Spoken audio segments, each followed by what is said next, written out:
लातूरच्या अहमदपूरमधील शाळेमध्ये टीसी काढण्याच्या वादामधून हाणामारी झालेली आहे। शिक्षक आणि विद्यार्थिनीच्या भावाची हाणामारी झाल्याचा व्हिडिओ आता समोर आलेला आहे। टीसी काढण्यासाठी गेलेल्या भावाकडून 200 रुपये मागितले। विद्यार्थिनीच्या भावाने पावती मागितल्याने हा वाद झालेला आहे।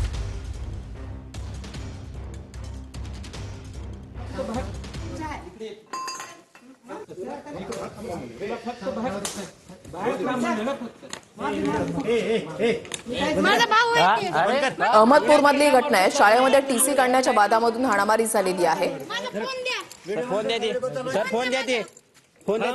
टीसी काढण्यासाठी गेलेल्या भावाकडून 200 रुपये मागितले। विद्यार्थिनीच्या भावाने पावती मागितल्याने हा संपूर्ण वाद झालेला आहे आणि त्याच्यामधून हाणामारीचा प्रकार घडलाय। सीसीटीव्ही फुटेज आणि त्याच्यानंतर झालेला वाद हा कॅमेऱ्यामध्ये कैद झालाय। तुम्ही विद्यार्थ्याला मारता का काय विचारण म्हणजे एक सेकंड सर मी